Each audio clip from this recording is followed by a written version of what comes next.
are I ask that you welcome our very, very special guest. His name is David Bedein. David, please take it away. Thank you very much for hosting this session. This is very important. I've been working on the issue of UNRWA since 1987 and had many revelations that bothered people. The United Nations Relief and Works Agency is not an innocuous agency. It is not only, I'm a social worker by profession. It is a social work agency which has lost its way. Now, until very recently, our material on UNRWA wasn't noticed. People were wondering. There was a major interview with a very important security analyst, which came out about an hour ago. Why was Israeli intelligence not known? Why were they surprised? So what we've tried to do, in anticipation that this would one day be a big story, I have an agency, the Israel Resource News Agency, working with the Center for Near East Policy Research, and we hire Arab journalists to go into UNRWA schools and to go into UNRWA camps, UNRWA facilities, and we're accompanied also by Israeli specialists who know Arabic. And the book that I wrote, which is available through my website, israelbehindthenews.com. The book I wrote is called UNRWA, Roadblock to Peace. Now, every year we put this out and had a lot of difficulty getting this into the media. Following what happened on October 7th, it was very interesting to see how our movies went from the area of 9,000 or 10,000 hits to 9.2 million hits, because this is exactly what you'll see here in our movies is how the children are trained in summer camps to simulate attacks on Jews. I mean, not only attacks, but murder attacks. And rather than me speaking about it, let's see one of our movies made a few years ago about the children going to war. And then we'll see another movie on focus on the Oscar UNRWA refugee camp. So let's take a look at one movie, then I will give you some commentary and some context. But I've been working on this since I was inspired on this subject in high school in 1967 when I was in Philadelphia, Pennsylvania, at a Hebrew Academy, and our teacher said, you know, the issue of the Arab refugees is going to be a central issue one day, now that it's under our control, after Israel took Judea, Samaria, Gaza, and Jerusalem, and that is what has happened.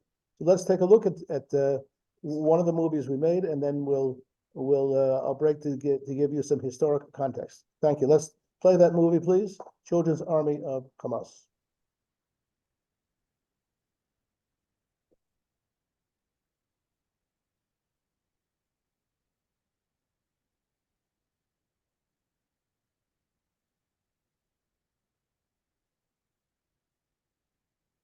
There's no sound, and it's too quick, so I'm not sure what's going on. So if you want to stop it and reload it, and also, well, the sound would be in English anyway. It's all Arabs. No, it's with translation, not to worry. Oh, but the translation is Hebrew. It's Hebrew English, translation. We need the English one. This is both English and Hebrew. There's not any English. Of violence. Instead of changing its ideology, we discovered that Hamas is preparing for its next acts of terror. We found that Hamas was recruiting and exploiting 17,000 young teens.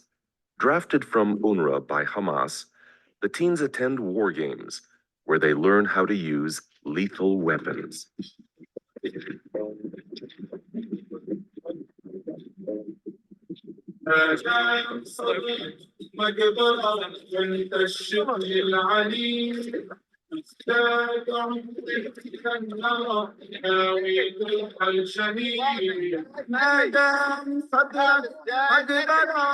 Training children for combat represents a clear human rights violation, as spelled out in the United Nations Convention on the Rights of the Child. Let's watch and listen as Hamas leaders articulate their vision. Let's also hear from the youngsters themselves. فإن الجنود الأشداء قادمون بإذن الله عز وجل، سوف يرونه في حيفا وتل أبيب وكل مكان من أرضنا الفلسطينية. إحنا بنعد نتدرب في هذه المخيمات كي نصبح مجاهدون ونقاوم الاحتلال الإسرائيلي الظالم الذي احتل هذه الأرض والذي دنس هذه المقدسات. وبإذن الحي القيوم سنحررها بإذن الله عز وجل، وسنصبح بإذن الله من القادات المحررين للمسجد الأقصى. وهذه المخيمات تعلمنا منها الجهاد والصبر والتمكين والإيمان وكل صفات المسلمين. كل عام سيكون في هناك شيء جديد يعني يكسبه هذا المشروع، لنصل إلى مرحلة أن يكون جميع أبنائنا وجميع شبابنا شباب يعني قد محونا الأمية على السلاح إن شاء الله. تعلمنا كيف هذه المخيمات زي تفكيك السلاح الأجزاء المعينة فيه، وخشينا كمان مخيمات إحنا حتى ننهي العدوان الصهيوني من هذه البلد، ونصل الأرض المحتلة القدس ونحررها بإذن الله. المقاومة تعتبرها حماس أساً لإرجاع الأرض وتحرير العرض وتحرير الأبناء وإقامة الدولة وعاصمتها القدس. الميثاق هو مبادئ، والمبادئ لا تتغير ولا تتبدل على مدار الزمان. قررت بأن الكفاح المسلح على رأس الوسائل التي تسترد بها الأرض، وهذا شيء معلوم من الدين بالضرورة. عشان أتدرب وحلم أنا أكون مجاهد عشان هنحرر أرض، وطبعا يعني عشان الأقصى إن شاء الله هنحررها بإيدينا وبإيدين مجاهدين القسام والمقاومة الفلسطينية. شاركت عشان أكون مجاهد وعشان أكون رجال. شاركت في المخيم عشان نبقى عندنا وجهية كيف نحارب العدو الصهيوني، كيف نرجع أرض الأجداد أرض فلسطين، ما نرضاش على الأرض فلسطين أنها تضلها مع اليهود. وذلك لابد من تحصين هؤلاء النفوس وتقوية المعنويات بحيث يكونوا أقوياء في الدين، أقوياء في انتمائهم للوطن، أقوياء في انتمائهم أو بانتمائهم للجهاد، ويكونوا عونا للمجاهدين لا عونا للمحتلين. أصبح مجاهد مقاتل في سبيل الله، ولنحرر فلسطين من دنس الاحتلال الصهاينة، ولنكون نواة مشروع التحرير القادم بإذن الله. بحكي لنتنياهو يعلون، بقول لهم إن شاء الله سنحرر فلسطين من هذا الطريق. إذا ضلينا على هذا الطريق حنحرر فلسطين إن شاء الله. دربنا هذا الجيل على كل أنواع الأسلحة وعلى جميع التخصصات، دربناهم على المدفعية وعلى الدفاع الجوي، دربناهم على الأنفاق، دربناهم على الكيماندوز، على الضفادع، دربناهم على كل شيء حتى يعتدلوا ليحاربوا عدوهم بإذن الله تعالى. لم يبقى إلا حل وحيد، هو أن نقاوم هذا المحتل حتى يندحر مع الأرض الفلسطينية. أي اتفاقية تسوية لا تعدو أن تكون هدنة مؤقتة، ولذلك ما يجري على الأرض دائما كلما انتهت جولة كان الاستعداد للجولة الأخرى حتى يزول هذا الاحتلال. برنامج حماس ثابت في المنهاج التربوي والإعداد، وكذلك في برنامج المقاومة. نقدم رؤيتنا لهذا الصراع مع الاحتلال، نقدم مبادئنا، ونقدم آليات التحرير من خلال المقاومة. طبيعة العلاقة بين حماس واليونروا هي علاقة طيبة وجيدة. نحن نحرص على تسهيل وتيسير أعمال اليونروا، ويحدث تواصل في بعض الأمور التي قد يحتاجون لتسهيل الأمور، ولكن الآن كما قلت أن الاتصال المباشر هو مع الحكومة. نؤكد على أن الكفاح المسلح هو الخيار الوحيد لتحرير فلسطين لا المفاوضات. نحن نقول أن هذه التهدئة وهي تمثل بالنسبة للمقاوم استراحة مقاتل حتى يتم تحرير أرضنا ومقدساتنا. المقاومة من حقها أن تطور إمكاناتها، ويعني هذه ثقافة المقاومة يعني متجذرة في الشعب الفلسطيني.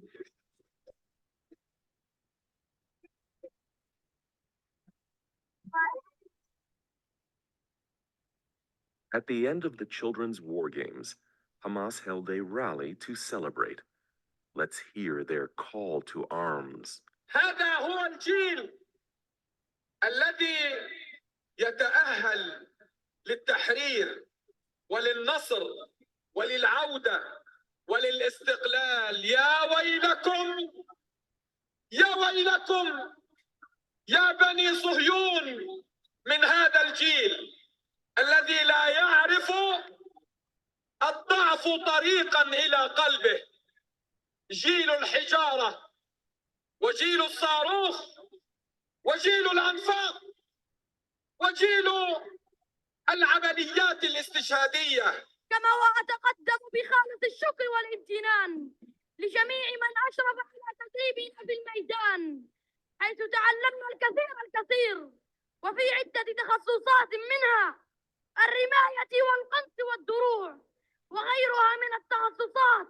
فاليوم وضعنا في أيديكم السلاح ولن ننزعه من أيديكم إلا لندرب به إخوانا من بعدكم إلى هناك، إلى القدس، حيث التحرير بإذن الله. القدس وحق العودة والأرض والمقدسات. كل تقدير لكتائب القسام التي جعلت من مهامها تدريب هذا النسل العظيم. لم لا؟ أليس هؤلاء هم جيل التحرير وجيل الانتصار؟ كل تحية لكم يا أبنائنا.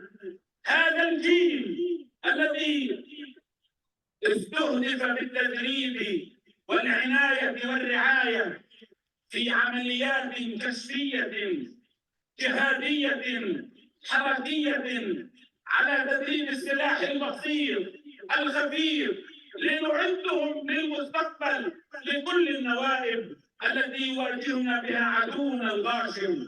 As the European Union deliberates the terror status of Hamas, a question remains. Will the EU and UNRWA donor nations consider Hamas human rights violations against children?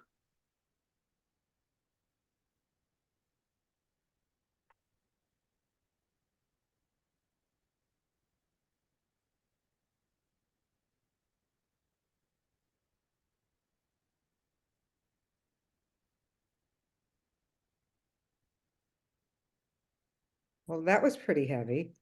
Okay, I'm ready to resume discussion. You can see me okay?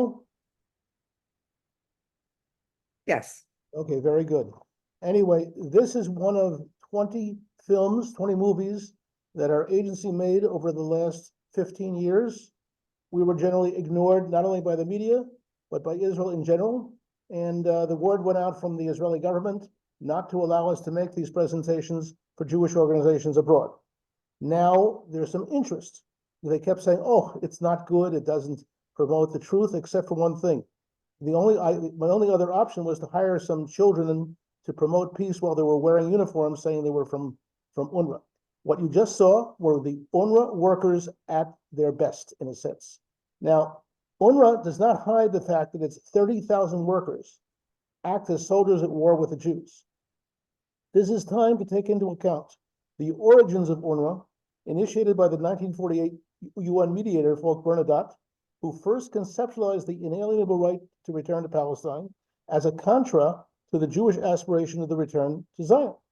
The time has come to take off the gloves and define UNRWA as a hostile organization and to investigate their criminal responsibility of the Commissioner General of UNRWA, whose name is Philip Lazzarini, who bears direct responsibility for the daily discovery of immense quantities of weaponry inside UNRWA schools. I must mention that our agency, which is also known as a news agency, placed questions to all the donor nations of UNRWA to say, what about checking to see if there's weaponry in the schools, that which was found, of course, by the Israeli army in the last 3 months, and I got a total refusal, as a matter of fact, denial. Now, all it takes is for one member of the U.S. Congress to request that the GAO, the General Accounting Office, Government Accounting Office, gather evidence to present to the UN Secretary General with charges of war crimes committed by UNRWA. That will get the ball rolling towards an investigation of UNRWA at The Hague. That's our next step. And that's what we're going to be raising funds for, to put together a top team and top videos to show in several languages at The Hague. It would be appropriate to ask at least one congressperson to reactivate the dormant RWG. The RWG is the Refugee Working Group, as the UNRWA donors group that was founded in 1991 and has been dormant ever since. It's supposed to oversee the UNRWA $1.6 billion budget with the vast majority of funds which come in cash.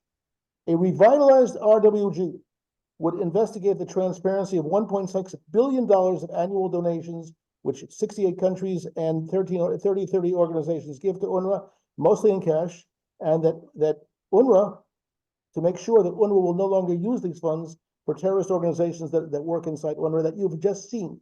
That's one of, and you can see on our website, IsraelBehindTheNews.com, on top of it says investigative films. You'll see those movies which had been denied public access. You find me one Jewish organization, and perhaps tonight is the first, to allow us to make this presentation. We've been censored. We've been crushed, not allowed to make this presentation anywhere. Now, after blood has been spilled, maybe we'll have a different attitude.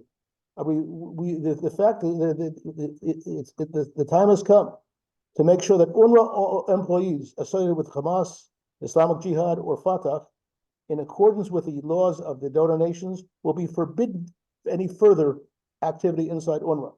UNRWA bears responsibility for more than 5 million descendants of Arab refugees from the 1948 war. The time has come to replicate the principles of UNHCR, United Nations High Commission for Refugees, to promote permanent resettlement of fourth and fifth generation of UNRWA refugees, and to make sure that UNRWA starts resettling these refugees in decent conditions. Because the indecent conditions, the lack of dignity in which they've been placed, and besides their ideology, has only reinforced this issue. Now, what we're going to show is, I want to show one of the, before we take see the next movie, actually after we see the next movie, we're going to show you the graffiti in the schools. Now, what's that? Why are we worried about the graffiti? Why are we worried about the school curriculum? Why are we worried about about demonstrations which take place, like you just saw, in where children are flailing arms? Because there is such a thing as laws and rules that the UN is supposed to behave according to. The UNRWA, the United Nations theme for education is peace. The peace starts here. Have you seen that peace starts here in what you've just seen in that movie? No. And our job is to fight back. Now, the government of Israel has thought over the years that maybe it would work with UNRWA, improve their economy, improve the amount of UNRWA workers working in the Israeli government, Israeli society. And there's more than 200 Israeli corporations invested in UNRWA. So there's what's called inbuilt conflict of interest, which we have to deal with. People making money from UNRWA, at the same time, the UNRWA population at war with Israel. So it's the ultimate situation of a conflict of interest, which is what we're facing. So I want to show you a second movie now, which is a movie we made this summer in the Oscar UNRWA refugee camp. Why did we make it in the Oscar UNRWA refugee camp? That's near Nablus, Shechem. Well, I had a special reason because our neighbor, Rabbi Leo D., his wife and two daughters were murdered by UNRWA residents of that camp. And you'll see the atmosphere in that camp, which again, when we put the question, before we made the movie, we put the question to the Israel Foreign Ministry and various of the donor nations, what do you say about the guns that are prevalent in the camps? And then we got no response except denial. So take a look at this. Take a look at this movie, and then we're going to open it up for discussion. But first, let's take a look at the second movie. About David, while Yes. it's being queued up, can I just ask you to speak a little bit slower, No and problem. a little bit more, and a little more loud? No problem. I did not know that I was. I've had a number of people saying they can't hear you, you're speaking too Okay, fast. so let me, this is a new camera today. Yeah. Let me be very clear. The Oscar UNRWA camp is located near Shechem, near Nablus. We sent a crew inside there, as we have done with our other 20 movies. I apologize if I spoke too quickly or if my voice wasn't clear enough. Am I clear? I'm more clear now? I was hearing you, but yes, you are more clear. No problem, because I don't want that to distract. And I also want to influence everyone who's listening this to do something, because I'm going to give you a scoop, though, that none of you expected. The United States had sponsored something called the U.S. UNRWA Accord. The U.S. UNRWA Accord, you can see it on my website, IsraelBehindTheNews.com. It's the third item. The United States signed a deal with UNRWA in July 2021 that it would not transfer funds to UNRWA so long as they maintain their curriculum and maintain their incitement, including we show on our site. We took 915 pictures of the graffiti near the schools. All the graffiti, the feature of the graffiti was murder. And so again, this is a treaty signed between the U.S. and UNRWA in July 2021, and because UNRWA would not keep to making a change in the curriculum for the last 2 years, 2.5 years, money allocated to UNRWA was not transferred to UNRWA. Well, what happened 3 days ago was that the United States was officially announced by people in the Knesset. The Knesset Foreign Relations Committee was informed that the U.S. would now be abrogating that agreement. In other words, allowing funds to flow, even though the UNRWA had not complied with what the basic requests for reform of the school system. So I want you to see this next movie, and then we'll open up the questions. Again, this is just, as far as I'm concerned, this is the beginning of a relationship with our agency and everyone who is watching this movie, this YouTube. And I thank Judy for welcoming us to make this presentation. Again, it's like breaking through the color barrier, because it's been a tough go to try to get anyone to see this, and the self-censorship of the Jewish world is what it is. So let's take a look here now about Oscar, UNRWA, Cradle of Killers. It speaks for itself. Thank you.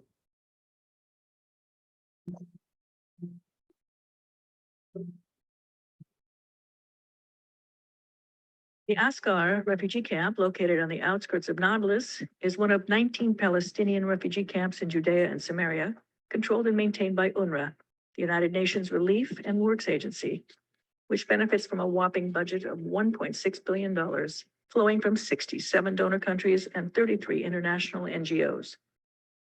58% of that budget funds the UNRWA school system, which emphasizes and promotes the right of return as the underlying principle for its operations, its very reason for being. احنا تهجرنا من يافا، واليوم جايين نحكي عن حقنا بالعودة، وكيف لحد ما نرجع لأراضينا في يافا وأراضينا بحيفا والليل بالرملة، إنه راح نرجع قريبا جدا. لو شو ما يصير مش راح يصير سلام. السلام بدناش إياه. شو بيعلموكم عن حق العودة بالمدارس؟ عاد شو احنا مشروع شهادة كلنا، واحنا لازم ندافع عن وطننا كثير. راح ناخذ حقنا، والله ينتقم منهم ان شاء الله يموتوا كلهم. القدس عاصمة فلسطين وراح تضلها لنا، مش راح تتغير، راح تضلها لنا.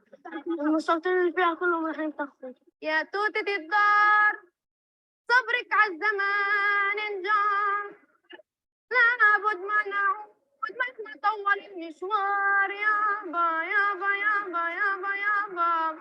وحابة أقول لكم إنه مفتاح العودة لساته معنا، وراح نفتح يوم من الأيام في بيوتنا. مثل إني بتعلم بجهدي وحق إني آخذ وطني ونحرر فلسطين. يعني الناس الشهداء يعني بيقدروا يحرروا فلسطين إذا بنضلهم هيك.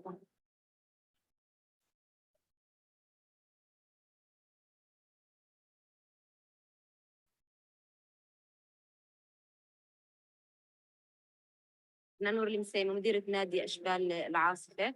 إحنا كل سنة اللجنة الوطنية بتعمل نوادي صيفية في مخيم عسكر. قسمنا الأطفال ل4 مجموعات حتى بأسماء شهدائنا في مخيم عسكر، على أساسهم يضلوا حاضرين في ذهنهم وفي أفكارهم، ويتعلموا منهم البطولة ويضلهم مستمرين في درب المقاومة. في عندهم يعني كل طفل مستعد يكون مشروع شهيد مقابل إنه يحافظ على المبادئ اللي إحنا مترسخة عندنا، حقنا في العودة، وإن شاء الله انتفاضة أقوى جاية، وهدول أطفالنا هم اللي راح يكونوا. The delusion of refugees going back to homes they left in the wake of the 1948 war, homes which are long gone, has turned into the source, the motivation, and the promoter of the armed rebellion against the Jews. Asghar is the smallest of the refugee camps in Judea and Samaria, yet stands out as the camp with the highest amount of Palestinians engaged in terror activity in relation to the number of its inhabitants, including the highest number of shaheeds, armed terrorists killed in the act of murder, and the largest number of convicts serving life imprisonment for murder. مخيم مقاتل، مخيم مقاوم، مخيم يقدم الشهيد تلو الشهيد، ومن جميع الأطياف ومن جميع الأعمار ومن جميع التوجهات. From this refugee camp embarked the Palestinian assassin of brothers Hillel and Yagel Yaniv from Har Bracha, who were killed driving through UNRWA in February 2023. It was also home to a 15-year-old terrorist who set out this past April from Oscar, armed with a gun, shooting and severely injuring 2 Jews in Jerusalem. Oscar is also home to the 3-man terrorist squad who, on April 7th, 2023, murdered Lucy D. and her 2 daughters, 15-year-old Reina and 20-year-old Maya, in a drive-by shooting. The perpetrators of these heinous killings are hailed today as heroes in the Oscar refugee camp. As soon as the murder of this Jewish woman and her 2 young daughters became known, sweets were handed out on the streets of Ascar as an expression of happiness and triumph.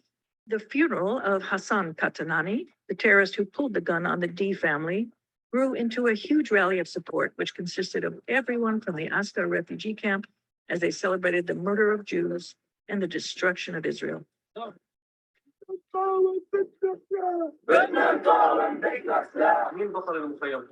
حسن القطراني سوى عملية لأنه أول شيء دافع عن وطنه وعن كرامته، رجع شوية من الكرامة لما هجرونا من ديورنا وبيوتنا وسيطروا على أراضينا. مين هدول؟ مين هدول؟ إبراهيم النابلسي ومدينة الحواء وعبد الله الحسني أحمد السعدي. مين هدول؟ مين هدول؟ ايه؟ كل مخيم مختار. في صالح صبرا وفي معاذ مصر وفي حسن القطناني وفي كتير شوية. ونعطي لأخوتنا المقاومين نديهم سلام والله يحمي كل واحد مقاوم. تحية لكتيبة عسكر وكتيبة جنين وكتيبة بلاطة. هذا عمي الله يرحمه استشهد 2022 28/10/2022.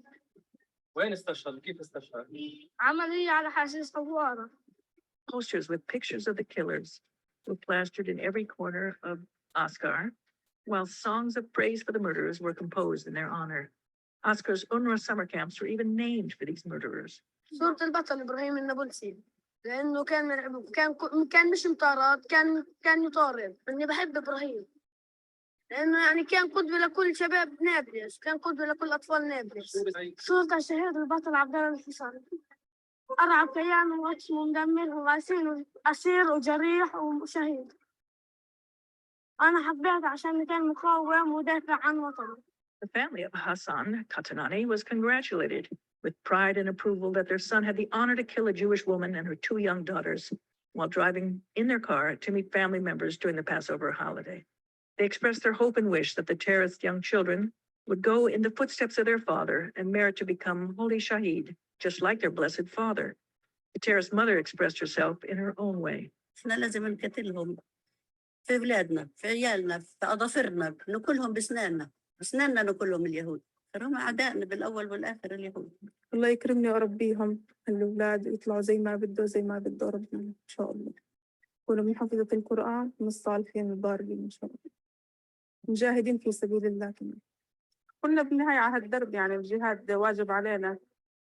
الحمد لله على كل حال. Memorial ceremonies for holy martyrs and festivals celebrate the release of terrorists from prison at weddings and family celebrations accompanied by shooting rifles and pistols. Hundreds of Oscar youth take part in these ceremonies, including children and young adolescents, absorbing the message of blind hatred so that they too can become the killers and shaheeds of the future. The amount of weapons in the Oscar refugee camp are huge. Oscar now boasts at least 200 wanted terrorists just waiting to commit the next acts of murder.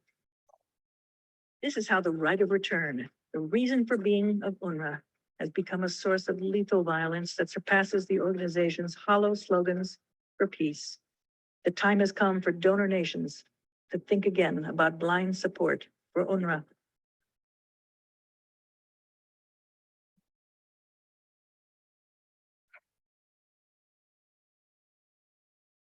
Okay, you can hear me okay? Yes. Okay, this is David Bedein again. That was our 24th movie that we produced on Scene. This movie has reached 9.2 million viewers. More people want to see what's going on. and the roots of the issue. You know, many of the things that we predicted over the years based on our research are now coming home to roost. In 2007, we documented how the UNRWA union was taken over by Hamas. And as a matter of fact, that actually caused the Canadian government to pull its funds out for at least 5 years. We also showed that we have acquired all 1,000 school books used by the Palestinian Authority and UNRWA. And we produced a lot of studies of that. It basically balanced Shimon Peres's promise in 2000 that the school books would be for peace. Where we go from here is to move beyond October 7th. We're going to seek support to produce a movie called On the Road to October 7 to show how everything was planned, everything was simulated in the summer camps. You can see again the movie is on our site, israelbehindthenews.com, and we're going to show that. We're also going to seek support to make presentations in each of the parliaments and in the Knesset, where they're considering future support for UNRWA. Again, UNRWA, if you look at the UNRWA website, you want to give them money because it looks so good, so nice, but as if they are an innocuous summer camp. So we were going to the US Congress, Canadian Parliament, Swedish Parliament, British Parliament, and the German Bundestag, and we need support to it. We wanted to get this through private support, not through government support. We don't know where the government of Israel will be going with this, but over the years, Israel has preferred to bow down to the economic interests of Israel, as if we're the nation of prophets with a PH, as opposed to prophets with an FITS. So again, that's our message. Our message is this has to come out. The misinformation and disinformation which come out on a daily basis are beyond belief. And thanks, I won't use the word thanks, but because of what happened on October 7, where the children streamed out of the UNRWA schools and started attacking with what they've learned, what we've shown over the last 15 years, what they've learned, the art, not only of the art of hatred, but the art of murder. Again, getting that across is not easy, but we have to do it. We have to let people know. The expression that I like to use now and then is "let my people know." So perhaps there's some questions that people have. Again, thank you, Judy, for welcoming us to make this presentation. It's such a pleasure to have you. Can I just ask you one quick question beforehand? I saw that you gave testimony to the Knesset. That's correct. Was it last week? That's correct. Have you gotten any kind of response from them? Yes, the Knesset members are gathering a special session tomorrow.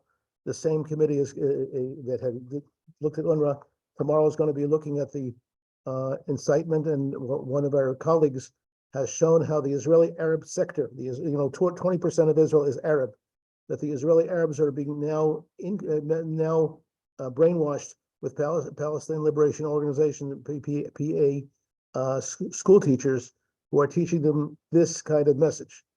Israeli citizens are being taught this message, and it's very serious. We have, I've requested, I've had several meetings with the Office of Guterres, the UN Secretary General. We've had 5 meetings with him. We haven't gotten a response of late from him. He's been, certain organizations that doubt the justice of the state of Israel have met with him, and I think turned his heart in a different way. But we shall see what happens now. In the next few days, we're sending out new material to the donor countries, new questions. And the question, by the way, which everyone in this who's watching this movie can ask of the U.S. government and every government that supports UNRWA, are you going to ask UNRWA to weed out the weapons from all your schools, since many of the schools were already shown to have weapons, where the IDF has not gone into, in Bethlehem, in Jerusalem, right? We know that there's weapons there. There's no reason why not to take them out now, and the donor countries would cooperate with Israel in doing that. But it takes people to make that gesture. Take a look at on my site, israelbehindthenews.com. Look at the revolutionary U.S. UNRWA accord, which is a good accord, a good policy motion, which came actually during the Biden administration, which was abrogated just a few days ago. Ask why it's being abrogated. Ask questions. individuals putting on questions is very, very important. I had a professor in social work named Eliezer Jaffe who used to say, a problem is a problem when someone makes it into a problem. Please make this into a problem. I'm going to go to some of the viewers' questions. And Helene, anytime you want to jump in, please do. I think it would be important just to answer one very quick question, because people are asking, how many Arab students are there educated through this UNRWA, through the UNRWA educational system? So that, I think, you know, where does Israel stop and UNRWA take over? I think that's a real important question.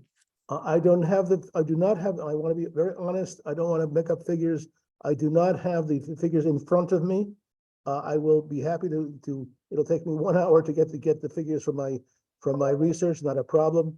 Understand, every Arab child in all of the UNRWA camps in Judea, Samaria, Gaza, and Jerusalem all learn from this curriculum. It's a curriculum of advocating murder. Incidentally, some people have called the UNRWA people Nazis. Well, the Nazis always tried to cover their tracks so people wouldn't find out. We never have a problem getting this out to the public. And something I'm going to show you in a minute is a school book, a new school book, which was reinserted in the UNRWA schools, which actually praises someone who murdered an Arab woman who murdered 36 Jews. Again, I've had 4 professors who come into the office. One of them was Robert Wistrich, may he rest in peace, who they were all specialists in Nazi culture, Nazi education, and they said there was never anything like this in the Nazi schools. So they're a step beyond that. And getting anyone from UNRWA or the UN to understand that is a uphill battle. I don't want to be sensational, but you can't call them Nazis because they're worse. So Pesach Rogaway had asked a question, but as a preface to his question, is this kind of education being fed to the students in the other Arab countries, or is it just the UNRWA responsibility? Well, my colleagues who work with me on the UNRWA school books and the PA school books have discovered that that's not happening in many of the Arab countries. Not in Tunisia, not these days, not in the United Arab Emirates, but we see that there's been some changes in Saudi Arabia. However, the Saudi education is not changing its war with Israel. In other words, all this is a product of the war with Israel that the Arab states declared in 48 and has continued ever since. And when we came to Israel, I came to Israel in 1970, and we saw this kind of education going on, and there was supposed to be an amelioration of all this. However, and that was the promise of the Oslo process. And between 1993 and 2000, there was a special commission set up to redo the textbooks. However, the renewed textbooks were never used, and that's the big news item. And there's at least 20 organizations that paint the Palestinian Authority in rose colors and try to express that they are for peace based on what was promised from the commission that was established. Except they didn't pay. And my own story, when Shimon Peres on January 1st, 2000 declared they had a peace curriculum, I said, Mr. Peres, I just spoke with the Palestinian Minister of Education, and he said that they're not going to use those school books, the school books for peace. Peres moved away from the microphone and said, I know, and walked back to the microphone. So it's part of the legacy of what's called the Peres Center for Peace, that they have a peace curriculum, and most people in Israel think that they have a peace curriculum, and unfortunately, because the 4 television stations and the 12 or so daily newspapers do not cover this. This is not known in Israel. One of the things we'd like to have a sponsor for is to make presentations for the public in Israel who do not know this is going on. And there was only one Israel TV correspondent named Yaakov Achimir who retired, who used to sometimes take clips from our movies, but ever since he retired, this is not. And by the way, the movies you just seen, the movie you just saw, Oscar, produced in August 2023, not one TV station in Israel has shown it, because of the pressures of what's called the peace movement and the people who are invested in the Palestinian Authority. Okay. Okay. Our next question is from Andrea Spindell. Her organization, CAEF, is co-sponsoring this, and I thought you might want to speak, Andrea, and do you? I'm just going to put my video on. Okay. Thank you very much. And thank you, David. We have shared your videos with our subscribers as well, and I appreciate this opportunity, Judy. My question is that in Canada, we're seeing the funding increasing to UNRWA. David and I have spoken about it. And I'm wondering if you have suggestions at this stage, given what we've seen on October 7th, of what we can do now to actually get some response from our government to actually bring this to an end. As you are aware, the government's giving over 100 million to UNRWA, and they want to increase it. 100 million? Well, over several years, yeah. Wow. They made a 5-year commitment, and I think they increased it on the basis that they need humanitarian aid given what's happening in Gaza. However, it's not taken into consideration October 7th. My suggestion is very clear. Have a showing of these movies at the Canadian Parliament and bring families whose loved ones have been murdered by Hamas and by UNRWA teachers. We have a whole string of people whose loved ones have been murdered by UNRWA. Put them in front of the Canadian media, force them to see it, show it at the Canadian Association of Journalists, show this at the Canadian Parliament. And I'm going to show you one more thing here. I think you have the actual book. I have the book.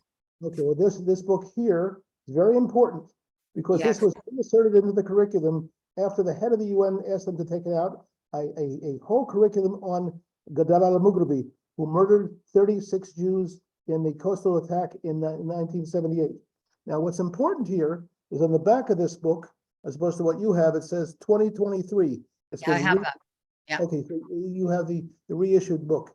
So they're trying to get away with chutzpah, and they're thinking no one is going to make this into an issue. Make it into an issue, and we'll bring families whose loved ones have been murdered by UNRWA, and that's what's very important. UNRWA has been responsible for premeditated murder, and if they want to sue me, I wish they would. I would love to go to court with them saying I've just libeled their good name. What good name? But the point is, people don't know this, and when you look at the UNRWA website, you would think everything is fine in their schools. But again, reading, writing, and Retzach is not appropriate. Again, you got to embarrass them, and you have to embarrass in a way that most people won't do. Embarrass them, and that's one of my Canadian stories. There was a Canadian terrorist who took refuge in Toronto. Someone who had attacked an El Al plane and took asylum in Toronto. What we did was, and he had killed someone on an El Al plane. We took the family of the family that of the man he had murdered, put them in front of the media in Canada, and destroyed his reputation. Again, you got to do with the human element combined with the facts. And anyone who involved in funding UNRWA education, we say they are involved in premeditated murder. You cannot use any words like that. We have a common rabbi, Andrea. I was a student of Rabbi Mordechai Kaplan, founder of the Reconstructions movement. And in 1969, when I was a student at the University of Wisconsin, I went to see him with a group of students. We want to help the Palestinian cause and maybe the PLO. And he looked at us and says, "Are you kidding? The PLO, an entity which has a covenant which calls for the mass murder of Jews? How can you think that way?" And later on in 1996, our agency had the honor, if you want to call it that, to be the only agency at the session of the Palestine National Council where they would not cancel the covenant. However, not to mention Peres's name again, but why not? Shimon Peres put the word out that they had canceled the covenant. And by the way, even at the what's it called, the signing ceremony in Washington, they would not sign anything that they would cancel the covenant or even ratify the accord. Again, put it in front of people, do it directly, and don't be polite. I just want to add, since I saw a couple of people on the chat, if anyone else is in Canada and would like to collaborate with us, please do get directly in touch with me. I'd appreciate that. And thank you, David. I think we will follow up. I did meet one MP who has broke rank broken rank with the Liberal government and spoken out against Canada's decision at the UN. So maybe we have a way in through him to talk to others. Thank you. The problem is a problem, much, and someone Andrew. makes it into a problem. You have to, excuse me, but kick ass. Thank you. Okay, thank you. So many questions have come in that I'm going to kind of try to, What I'll ask you to do, Judy, is please send, we don't have quite time for all the, send all the questions to yours truly. I'll be happy to entertain all of them, and I'm not a lone wolf. well, what I'm going to try to do right now is to kind of put them together, because you give very full answers. I want to emphasize one thing. We have 4 people who with background in Israeli intelligence who work with us, who responded in a proper fashion. Go ahead. Okay, so let me just give you the gist of it. What is the first step, and how do you see subsequent steps to try to defund UNRWA? You cannot defund UNRWA, period. What you can do is look at, because UNRWA, first of all, I've appeared 4 times at the UN Correspondents Association, met with the top people in the UN. We've also met with Guterres and with actually also previous heads of the UN. UNRWA is ensconced in the UN. You can't get rid of it. What you can do is you can suggest new steps that can be taken. For example, to demand that there be a change as a condition for funding, which the United States agreed to not fund UNRWA education, which is 58% of the budget, and the other issues can go. The demand that UNRWA to be involved in rehabilitation and resettlement of refugees as opposed to the right of return. The other thing you can do, and we need some good lawyers. Any UNRWA official who has advocated murder of Jews should be indicted. And have a criminal background, criminal tag on him, which can follow him around the rest of his life. Those are fine ideas. We just need the leadership to put it into practice. There's not going to be leadership. There's going to be fellowship. In other words, you have the something conference of Greater American Jewish Organizations. How about followers? Forget about the leadership. Leadership is always bought off. That was but what you can do, I want to be a positive. If we make pains in the asses of ourselves on this issue with enough people, if 100 people from around the world were to contact the office of President Biden, remembering that this is a election year, 100 people would say, we want you to reinforce the UNRWA, U.S. UNRWA Accord, and not abrogate it. If 100 people from around the world were to write that to President Biden through the embassies, through direct contact with the White House, they would have an effect. I'm not talking about a petition, 100 individual letters, and that would affect it. I know that from people I know in the Biden administration who are sensitive. But again, phone calls mean more than anything, other than personal visits. But the emails that come in and the text messages and whatever else you do is not as effective as a personal phone call with your thoughts on the matter. A personal phone call followed. You're absolutely correct. I've been working this issue for many years with people who know what they're doing. A personal call to a staff person of Congress or staff person of the White House, followed up by a letter. It makes all the difference.